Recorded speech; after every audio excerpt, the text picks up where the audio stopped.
Hello everyone, welcome back again to my YouTube tutorial. तो आज के ट्यूटोरियल में हम अपना second topic that is wave nature of particles के बारे में पढ़ेंगे। तो पहले वाले ट्यूटोरियल में मैंने बताया था इंट्रोडक्शन टू क्वांटम मैकेनिक्स। तो क्वांटम मैकेनिक्स एक्चुअली में होता क्या है हमने ये देखा था, ठीक है। तो आज हम आगे बढ़ेंगे। तो अगर आपने मेरा पुराना वीडियो नहीं देखा है तो आई वुड सजेस्ट कि एक बार देख लें, नहीं भी देखा है तो आप यहाँ से स्टार्ट कर सकते हैं। तो सबसे पहले तो मैंने क्वांटम मैकेनिक्स में क्या बताया था कि क्वांटम मैकेनिक्स क्या होता है। It is a study of microscopic object, जो बहुत छोटे छोटे माइक्रो लेवल के ऑब्जेक्ट होते हैं, जैसे कि इलेक्ट्रॉन, प्रोटॉन, न्यूट्रॉन, एटम। इन सबको हम क्वांटम मैकेनिक्स में स्टडी करते हैं, ठीक है। ये सिंपल सा कंसेप्ट था क्वांटम मैकेनिक्स का। अब ये टॉपिक क्या है क्वांटम मैकेनिक्स में, वेव नेचर ऑफ पार्टिकल। तो ये जो है बहुत ही इम्पॉर्टेंट टॉपिक है और बहुत ही इम्पॉर्टेंट कंसेप्ट आज आपके इस ट्यूटोरियल में क्लियर होंगे, जो आपको आगे बहुत काम आएंगे। तो सबसे पहले तो किस पार्टिकल भी बोल सकते हैं या वेव नेचर ऑफ मैटर ऐसा भी बोल सकते हैं। तो सबसे पहले तो हमें पता है कि कोई भी पार्टिकल या कोई भी मैटर क्या होता है। कोई भी चीज जो आपको आसपास दिख रही है, जैसे कि टीवी हो गया, फ्रिज हो गया, कार हो गई, बॉल हो गई, ये सब पार्टिकल्स है, ठीक है। इवन आप भी एक पार्टिकल हो। तो अ, तो यहाँ पे वेव नेचर ऑफ पार्टिकल में क्या बताया कि पार्टिकल का वेव लाइक बिहेवियर। अब आप थोड़े से कंफ्यूज हो रहे होंगे कि भाई पार्टिकल है तो वेव कहाँ से आ गई। तो मैं आपको बताना चाहूंगी कि कोई भी मैटर पार्टिकल होता है। डी ब्रॉगली ने 1924 में क्या कहा था। डी ब्रॉगली नाम का एक साइंटिस्ट था। उन्होंने 1924 में कहा कि कोई सा भी matter particle, for example consider कि एक बॉल ही है, ठीक है, कि एक बॉल ही है, वो एसोसिएटेड होता है एक वेव से। दैट मीन्स एक तरीके से बोल सकते हैं कि वो अपने आप से एक वेव एमिट करता है, उसके पास एक वेव होती है। तो पार्टिकल का सबसे पहले तो पार्टिकल नेचर भी होगा। दैट मीन्स इसका बॉल का कुछ स्पीड होगी, पोजीशन होगी, मोमेंटम होगा, और उससे एसोसिएटेड वेव नेचर भी होगा। दैट मीन्स ये पार्टिकल से एसोसिएटेड वेव की वेलोसिटी भी होगी, फ्रीक्वेंसी भी होगी, ठीक है। तो ये बताया डी ब्रॉगली ने। तो 1924 ने डी ब्रॉगली ने एक बहुत इंपॉर्टेंट चीज बताई अपन लोगों को। क्या बताया कि every particle is associated with a wave. अब बहुत अजीब लग रहा होगा सुनने में, लेकिन आप लोग भी एक वेव से एसोसिएटेड हो। मैं, हर एक ह्यूमन, हमारे अंदर से भी एक कुछ वेव एमिट हो रही है, ठीक है। तो ये डी ब्रॉगली ने 1924 में बताया था। इसको हमने बोला वेव नेचर ऑफ पार्टिकल। तो यही मैंने आपको बताया। तो इन 1924 de Broglie suggested that all the matter particles have wave like properties.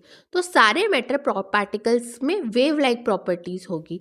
That is, जो वेव की प्रोपोगेशन, मतलब वेव जो प्रोपोगेट होती है, जो आगे बढ़ती है, वो किससे एसोसिएटेड है, मोशन ऑफ अ पार्टिकल। मतलब कोई भी पार्टिकल जैसे इलेक्ट्रॉन, प्रोटॉन, एटम, फोटॉन, वो जब मूव करता है, मोशन में आता है, तो उसके साथ एक वेव भी प्रोपोगेट होती है, वेव भी फ्लो होती है, ठीक है। तो आप सोच रहे होंगे कोई भी पार्टिकल होता है तो हम क्लासिकल फिजिक्स में क्या करते थे, किसी भी पार्टिकल का मोमेंटम निकालते थे p, उसकी वेलोसिटी निकालते थे v, उसका पोजीशन निकालते थे x। लेकिन वेव की तो हम वेवलेंथ निकालते हैं, फ्रीक्वेंसी निकालते हैं। अब ये वेवलेंथ फ्रीक्वेंसी क्या होती है, हम एक बार रिकॉल कर लेते हैं। आपने 12th, तो आपने 11 10th में पढ़ा होगा कि कोई भी वेव, ये क्या है, टाइम, और ये एक वेव है, ये प्लेन वेव है, ऐसे दिखती है ना वेव, ये तो सबको पता ही होगा। तो इसके कुछ पैरामीटर्स होते हैं। जैसे कि सबसे पहला पैरामीटर होता है वेवलेंथ। वेवलेंथ क्या होता है, किसी भी वेव का यहाँ ये पीक से जो एक्स एक्सिस से डिफरेंस होता है उसको अपन बोलते हैं वेवलेंथ, और उसको डिनोट कैसे करते हैं हम, लैम्बडा से। मतलब लेंथ टिल दिस पीक, ये हो गया वेवलेंथ। अब फ्रीक्वेंसी क्या होता है कि पर सेकेंड में कितनी साइकिल ये वेव की हुई। तो एक साइकिल कब कंप्लीट होगी, ये ऊपर से नीचे तक की एक साइकिल कंप्लीट हुई, तो ये एक साइकिल, ये दो साइकिल। तो नंबर ऑफ साइकिल पर सेकेंड इज कॉल्ड फ्रीक्वेंसी। तो फ्रीक्वेंसी को म्यू से डिनोट करते हैं। इसका मतलब क्या होता है, नंबर ऑफ साइकिल्स पर सेकेंड, ठीक है। फॉर एग्जाम्पल अब ये दो वेव है, मान लो कि ये एक second time t equal to यहाँ पे 1 सेकेंड है, यहाँ पे 2 सेकेंड है। तो ये वाली वेव की नंबर ऑफ साइकिल पर सेकेंड कितनी है?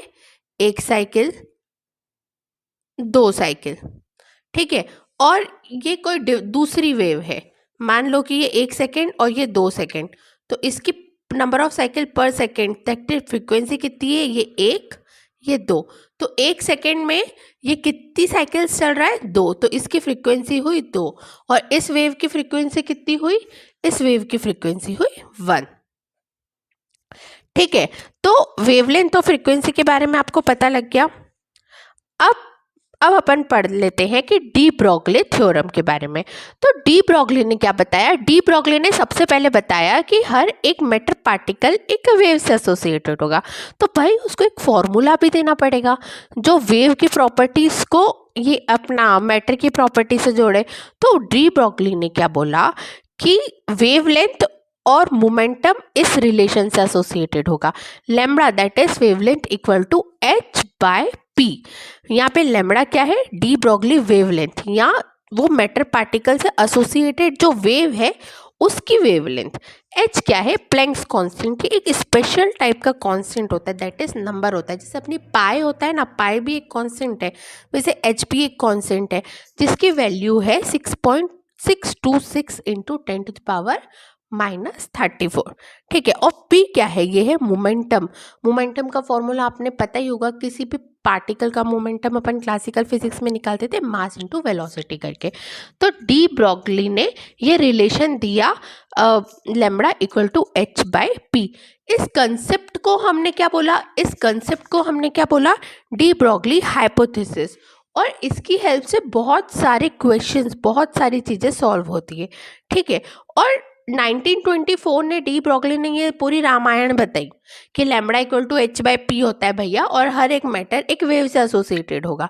और 1929 में उसको नोबेल प्राइज भी मिला फिजिक्स में, ठीक है, कि उसने वेव नेचर निकाला पार्टिकल का या इलेक्ट्रॉन का। और क्वांटम पार्टिकल की स्टडी करने के लिए ये बहुत काम आया, ठीक है। तो सबसे पहले तो डी ब्रोगली ने ये रिलेशन कैसे निकाला था, उसने कैसे सोच लिया कि lambda equal to h by p होना चाहिए? तो चलो मैं आपको बताती हूँ। डी ब्रोगली ने क्या करा? डी ब्रोगली ने क्या करा कि सबसे पहले तो डी ब्रोगली को पता था कि प्लैंक के लॉ के हिसाब से जो एनर्जी होती है किसी भी फोटोन की एनर्जी, फोटोन क्या होता है? ये जो लाइट के पार्टिकल्स होते हैं, आपको पता होगा वो फोटोन से बने हुए होते हैं, ठीक है। तो लाइट का जो पार्टिकल होता है, फॉर एग्जांपल ये लाइट है, तो ये छोटे छोटे छोटे छोटे से उसमें से फोटॉन्स निकलते हैं। तो फोटॉन्स भी क्या है? बहुत ज़्यादा छोटा पार्टिकल है, माइक्रोस्कोपिक पार्टिकल है, ठीक है। तो डी ब्रोगली को पता था कि प्लैंक्स के लॉ के अकॉर्डिंग फोटोन की एनर्जी क्या होती है? E equal to h mu. यहाँ पे h क्या है? प्लैंक्स कांस्टेंट है, और म्यू क्या है? फ्रीक्वेंसी है फोटोन की, ठीक है। अब डी ब्रोगली को ये भी पता था कि मास एनर्जी रिलेशन ये E equal to m c square, ठीक है, ये तो सबको रटा हुआ है। E equal to m c square भी होता है भैया, वहाँ पे m क्या है? मास ऑफ फोटोन, फोटोन का मास, और c क्या है? स्पीड ऑफ लाइट, लाइट की स्पीड है, ठीक है, जो बहुत ज़्यादा होती है। तो इक्वेशन नंबर 1 और इक्वेशन नंबर 2 को अपन ने क्या करा? इक्वलाइज कर दिया, मतलब h mu equal to m c square लिख दिया, ठीक है। तो h mu equal to m c square हो गया फ्रॉम इक्वेशन 1 एंड 2। अब क्या करा? अपन को पता है म्यू का मतलब होता है सी बाय लैम्बडा, ये वाला फॉर्मूला है, आपने 11th-12th में पढ़ा होगा, नहीं भी पढ़ा होगा तो अब याद कर लो यार। तो फ्रीक्वेंसी म्यू क्या होता है? सी बाय लैम्बडा। तो म्यू की वैल्यू यहाँ पे रख ली, सी बाय लैम्बडा, एक सी से एक सी कैंसिल हो गया। अब लैम्बडा को उधर पहुंचा दिया, तो लैम्बडा क्या आ गया? h by m c. तो किसी भी फोटोन के लिए देखो, फोटोन जो है वो लाइट होती है ना, लाइट के पार्टिकल्स होते हैं, और फोटोन जो है वो लाइट की स्पीड से ट्रैवल करते हैं। इसलिए lambda equal to h by M C, ये किस में आया था? फोटोन के केस में आया था, फॉर फोटोन। तो उसने क्या सोचा कि अगर मान ले कि कोई भी मैटर वेव हो, ठीक है, तो मैटर की जो वेव है वो लाइट की स्पीड से तो ट्रेवल करेगी नहीं भैया, उसकी खुद की एक वेलोसिटी होगी। लेट अस कंसिडर कि उसकी खुद की वेलोसिटी है v, तो वो वेलोसिटी v से ट्रेवल करेगी। तो इसने क्या करा? फॉर मैटर पार्टिकल ये c को v से रिप्लेस कर दिया, ठीक है। तो उसका फॉर्मूला अब क्या बन गया, lambda equal to H by P M into V बन गया। ठीक है,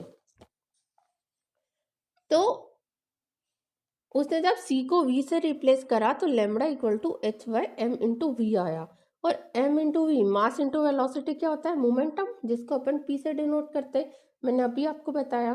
तो उसने क्या करा, यहाँ पे मैंने लिखा हुआ है, जैसे कि फोटोन जो है स्पीड ऑफ लाइट से ट्रेवल करते हैं, डेट इज c। अगर अपन किसी भी फोटोन की स्पीड को मैटर पार्टिकल की स्पीड से, इलेक्ट्रॉन, प्रोटॉन, न्यूट्रॉन की स्पीड से रिप्लेस कर दे, तो ये जो इक्वेशन है वो क्या बन जाएगी, lambda equal to H by M V. तो ये आ गई डी ब्रोगली रिलेशन। तो ऐसे ये था डेरिवेशन डी ब्रोगली इक्वेशन का। ठीक है, तो अगर आपको मेरा ये लेक्चर पसंद आया हो तो प्लीज़ मेरे चैनल को सब्सक्राइब और मेरे वीडियो को लाइक ज़रूर कीजिएगा। अब मैं आपको मिलूंगी कल के लेक्चर में, तब तक के लिए टाटा, गुड बाय।